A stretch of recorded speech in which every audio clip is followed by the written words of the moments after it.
எங்க தோட்டத்துல அடுத்த அறுவடை ஸ்டார்ட் பண்ணியாச்சுங்க. 10 நாள் ஊருக்கு போயிருந்தேனுங்களா, வந்து பார்த்தா நம்ம தோட்டமா இதுன்னு சுத்தமா அடையாளமே தெரியலைங்க. அவ்ளோ சூப்பரா மாறிப்போச்சு.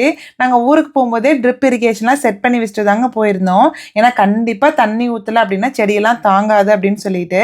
லக்கிலி பார்த்தீங்கன்னா, செம்ம மழைங்க 1 வாரம். அதனால செடியெல்லாம் சூப்பரா தழைஞ்சிருந்தது. ட்ரெல்லிஸ் ஃபுல்லா கவர் ஆயிடுச்சுங்க. பார்க்கவே அவ்ளோ ஆசையா இருந்தது. நாங்க ஊருக்கு போயிட்டு வரும்போது பார்த்தீங்கன்னா, நைட் ஒரு 9 மணிக்கு மேல ஆயிடுச்சுங்க. எனக்கு வந்துட்டு சுத்தமா தூக்கமே வரல. செடி எப்படி இருக்குன்னு பார்த்துட்டு தான் தூங்கணும் அப்படின்னு சொல்லிட்டு, மொபைல் டார்ச் அடிச்சுட்டு தாங்க ஃபுல் செடியும் பார்த்துட்டு வந்து தான் தூங்குனேன். அடுத்த நாள் காலையில எந்திரிச்சு இந்த ட்ரெல்லிஸ்குள்ள நடந்தாங்க. இந்த பக்கம் 4 சொரக்காய், இந்த பக்கம் பாவக்காய், வெள்ளரி பிஞ்சு, வெள்ளரி பழம்னு ஏகப்பட்ட காய்ங்க. பார்க்க பார்க்க அவ்ளோ ஆசையா இருந்ததுங்க. எங்க தோட்டத்துல என்னென்னலாம் அறுவடை பண்ணேன் அப்படின்னு சொல்லிட்டு லாங் வீடியோல போஸ்ட் பண்ணியிருக்கேங்க. கண்டிப்பா மிஸ் பண்ணாம பாருங்க.